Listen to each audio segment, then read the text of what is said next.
번째 괴담으로 다룰 주제는 그런 말이 있어요? 벌레가 들어간 경우도 한 번씩 막 심하게 구토하면서 폭력적이 됐다든지 화를 잘 낸다든지 평소랑 성격이 너무 달라졌다라는 얘기를 듣는 경우가 있어요.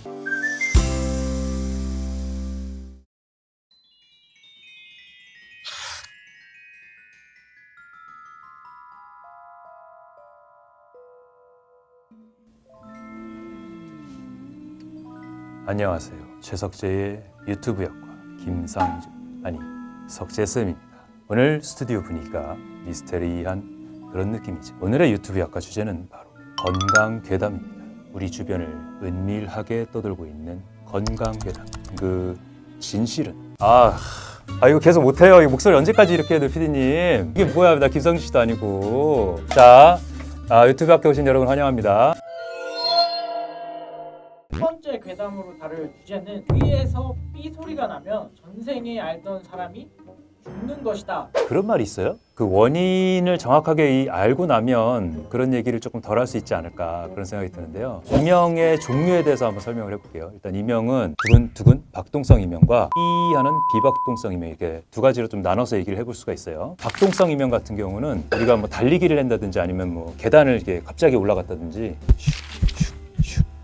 이런 규칙적인 소리가 들리는 경우가 있어요. 이제 운동 빨리 했다가 이제 좀 쉬고 이렇게 해서 심박동이 좀 줄면은 저절로 좀 호전이 되고요. 보통 뇌의 압력이 좀 증가되는 상황, 혈류가 증가되는 상황, 드물게는 종양의 문제라든지 귀나 뇌의 혈관 이상, 이런 경우에 이런 증상이 나타날 수가 있습니다. 하루 이틀만 이내로 그냥 잠깐 들리는 거면 그렇다고 할 수 있는데, 이게 일상생활 중에도 계속 두근두근 슉슉 이런 소리가 들린다면 그때는 이비인후과 진료를 해봐야 될 수 있고요. 신경과 진료까지도 필요할 수도 있어요. 삐 하는 소리나 우 하는 소리, 이런 소리가 지속적으로 들리는 거를 이제 비박동성 이명이라고 합니다. 박동성 이명보다는 훨씬 흔하고 조용한 환경에서 가만히 있으면 누구나 조금씩은 들려요. 대부분 특별한 이유가 있는 거라기보다는 하루 이틀 있다가 사라지는 경우가 대부분이고요. 말초성 현운이라고 하는 이제 메니에르 병이라든지 이석증 초기 증상, 이럴 때도 삐 하는 소리나 먹먹한 느낌, 이런 게 나타날 수가 있거든요. 청각 기능이 좀 감소했을 때 이 비박동성 이명이 나타날 수 있다. 응급실에는 이명 자체로 오는 경우는 흔치는 않아요. 막 심하게 구토하면서 오시는 경우가 있는데요. 이제 귀에서 원인이 돼서 오는 어지럼증, 말초성 현운이랑 뇌에 특히 소뇌 쪽 뇌경색이나 뇌출혈 같은 게 생겨서 오면 중추성 현운이라고 하는데 어지러움으로 올 수가 있어요. 그러면서 이명이 동시에 들리는 경우가 있죠. 그런 경우는 저희가 이제 응급실에서 뇌경색이냐 아니면 뇌경색에 근거가 없느냐 이런 것들을 판단을 해서 증상을 조절을 하느냐 아니면 검사를 적극적으로 해서 MRI까지 찍어보느냐를 판단을 하는, 펄럭펄럭 하는 소리가 나거나 사각사각 하는 소리가 난다. 어떤 경우일까요? 고막 안에 가까이에 벌레가 들어간 경우도 한 번씩 있었어요. 귀 안에 바퀴벌레가 들어가거나 모기, 파리 이런 게 들어가서 안에서 난동을 부려가지고 막 아프다고 하면서 소리가 난다, 이렇게 해서 오는 경우도 있어요. 바퀴벌레 이렇게 빼려고 핀셋으로 이렇게 잡아내려고 그러면 더 안으로 들어가고 도망가기 때문에 잘못하면 고막까지 뚫고 들어갈 수가 있잖아요. 그래서 바퀴벌레 등 그 벌레를 재워야 됩니다. 어떻게 재우느냐, 피부 꼬맬 때 쓰는 국소마취제가 이제 리도페인이라고 하는데 그 약을 뽑아다가 이제 귀에다가 넣어주는 거예요. 그 벌레가 잠시 후 잠듭니다. 마취가 되는 거죠. 더 이상 손상이 진행되지 않게 하고 나서 핀셋으로 뽑을 수 있으면 뽑고, 핀셋으로 응급실에서 뽑기가 어려우면 이제 이비인후과에 의뢰를 해서 석션으로 해서 다 긁어내는 식으로, 그렇게 치료를 해야 깔끔하게 치료를 할 수가 있어요. 그 외에도 이제 돌발성 난청이라 그래서 갑자기 귀가 안 들리는 경우가 있을 수가 있어요. 그럴 때 갑자기 이명이 나타나겠죠. 그럴 때는 빠르게 스테로이드라는 치료를 해요. 미세 혈관에 막힌 부분이나 염증 부분을 좀 풀어주는 역할을 할 수가 있기 때문에 조금 더 빨리 나아질 수 있는 그런 부분도 있습니다. 이렇게 말씀드린 것처럼 이명은 증상이에요. 그 자체가 무슨 질환이거나 이렇다기보다는 사실은 이명하면 남의 얘기는 아니에요. 지금도 이제 왼쪽에서 삐 하는 소리가 들리고 있는데요. 저도 난청도 있고 이명도 있어요. 학생 때 좀 음악을 너무 크게 들어서 그랬지 않았나 지금 생각이 드는데, 처음에는 이제 오른쪽 귀가 조금 덜 들리기 시작했어요. 왜 이러지 그러고 무시하고 지내다가 크게 불편하진 않았어요. 그냥 반대쪽 귀로 대고 들으면 되니까. 점점 조금씩 불편해져서 인턴 때 이비인후과 선생님들께 부탁을 했어요. 귀가 조금 오른쪽 이상한 것 같다, 검사를 좀 해달라. 그래서 확인을 해보니까 오른쪽만 마이너스 50데시벨이 나오는 거예요. 오른쪽으로 통화 안 될 텐데 그랬는데 그때만 해도 뭐 그렇게 불편하지 않은데요 이러면서 그냥 지나갔어요. 자세한 검사도 안 하고. 3, 4년 전부터는 왼쪽도 안 들리는 거예요. 양쪽 다 통화를 그냥 하기에는 불편한 정도의 상황이 된 거예요. 스테로이드 주사 치료까지 했어요. 안에다가 반응이 없었습니다. 숙명이겠거니 하고 그냥 지내고 살고 있고요. 조금 목소리 크게 해주는 그 기기만 좀 쓰고 있어요. 아픈 얘기지만 유퀴즈에서 조세호 씨랑 만담 개념으로 나왔던 게 사실은 제 귀가 잘 안 들려서예요. 조세호 씨가 전문의로서 뭐 얘기해주고 싶은 게 없냐라고 했는데 젊은이요? 젊은이한테요? 이렇게 물어봤고 자막에는 독일인한테 뭐 이런 식으로 찍혔는데 한 타이밍 잡아가지고 이제 보청기를 껴야 되지 않을까라는 생각하고 있어요. 그래서 결론은 귀에서 삐 소리가 나면 전생에 내가 아는 사람이 죽은 것이다. 맨날 삐 소리가 나는 저는 제 전생에 아는 사람들 다 죽었을 거예요. 그런 거는 아닌 것 같고 이명이 들렸을 때에 주의해야 될 부분들을 짚어서 말씀을 드려야 될 것 같아요.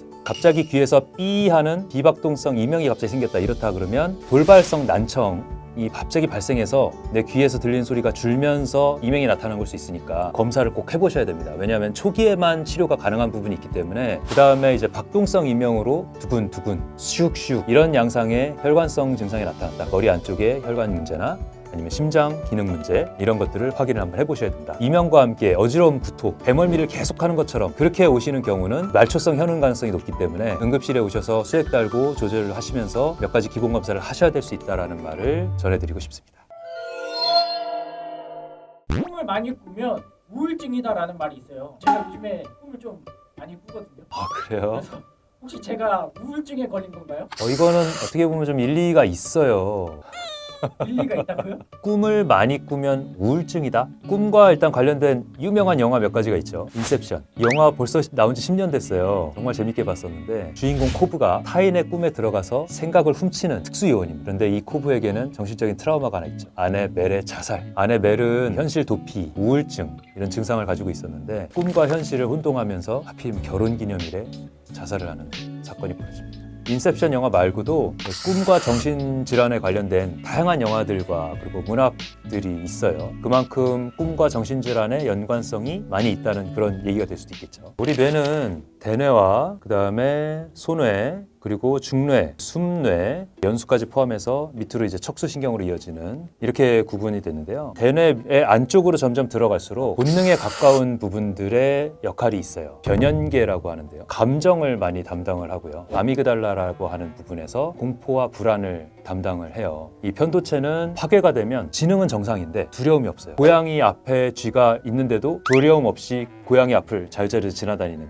그런 실험 영상도 볼 수가 있습니다. 대뇌의 제일 앞쪽 부분을 전전두피질이라고 하는데 오른쪽 전전두피질 같은 경우는 불행과 고민이 좀 많아지는 그런 효과가 있고요. 왼쪽 전전두피질이 활성이 되면 행복감과 열정이 넘치는 그런 성격으로 바뀌기도 합니다. 임상적에서 경험을 할 수 있는 경우가 있어요. 교통사고나 외상을 입었을 때 이 앞쪽만 심하게 다치신 분들이 다 회복되고 깨고 나서 평소랑 성격이 너무 달라졌다라는 얘기를 듣는 경우가 있어요. 폭력적이 됐다든지 화를 잘 낸다든지 뭐 이런 성격 변화를 얘기하는 경우가 있거든요. 뇌 앞쪽에 있는 전전두피질이 손상됐을 때 이 감정을 담당하는 기능이 변화가 있어서 그런 경우.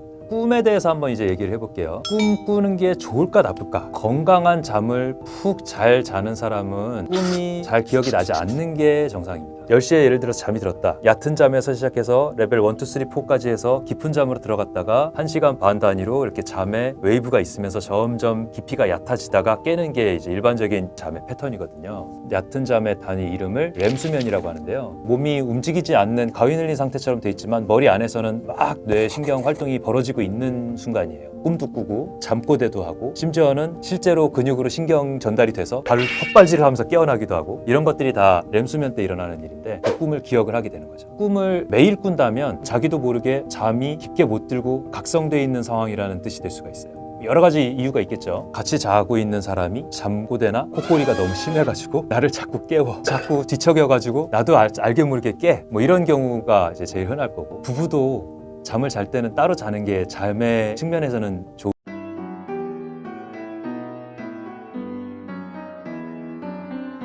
꿈이라는 거는 이제 우리의 기억, 무의식에 있던 내용들이 얕은 레벨의 욕구에서부터 본능적인 레벨의 욕구까지 나오는 걸 수 있습니다. 그래서 꿈의 내용에는 한계가 없죠. 평소에도 좀 우울감이 심하거나 우울증 장애를 앓고 있다면 꿈 내용도 좀 우울할 수밖에 없는 그런 연계되는 측면이 있는 거죠. 매일 그 꿈이 나타난다면 우울증이나 불안 장애 같은 심리적인 장애도 생각을 해봐야 돼요. 그래서 그런 상담이 필요할 수가 있고요. 잠이라는 게 참 중요한데요, 우리한테. 잠을 깊고 제대로 자려면 의학적으로 수면 위생이라는 개념이 있어요. 잠을 잘 못 주무시고 그렇게 고생하시는 분이 있다면 확인해 보시면 좋을 것 같습니다. 제일 중요한 건 매일 정해진 시간에 자고 매일 정해진 시간에 일어나는 것. 우리 뇌에는 서카디안 리듬이라는 게 있어서 일정한 시간에 해 뜨고 일정한 시간에 해 지는 거를 인식을 하고 있거든요. 깜깜한 곳에서 일정한 시간에 잠드는 노력, 낮잠을 자려면 짧게 자고 밤에 깊게 자는 노력이 필요하다. 졸음이 왔을 때만 침대에 누워야지 핸드폰을 보거나 TV를 보거나 이렇게 하면서 시간을 보내면 잠 깨는데 아주 큰 영향을 미치는 경우가 있어요. 먹는 것도 또 중요한데 자기 직전에 밥 먹거나 헤비한 음식을 먹는 거를 좀 피해라. 저녁 시간에는 너무 액티비티한 걸 하기보다는 이완되는 활동들을 하는 게 좋아요. 그리고 그걸 매일매일 루틴을 만들어라. 따뜻한 우유라든지 자신의 심리를 좀 안정시킬 수 있는 그런 물질들을 활용하는 것도 하나의 방법이 됩니다. 네, 그러면 네. 괴담 중에 휴대폰 전자파가 정자를 죽인다는 게 사실인가요? 자, 이 내용은 PD님도 궁금하셔서 물어보신 것 같은데요. 우리 감독님들도 그렇고 궁금하죠? 휴대폰 전자파가 정자를 죽인다? 이 괴담의 진실은? 근데 그게 뼈를 통해서 전자파가 30cm가 안 되죠. 자전거를 많이 타면 전립선 암에 걸린다? 저는 사실이 아닌 것 같아요. 제가 맨날 하거든요. 선풍기를 틀어놓고 키 얼굴에다 틀어놓고 자면 의문사하는 경우 이게 사실 같아요?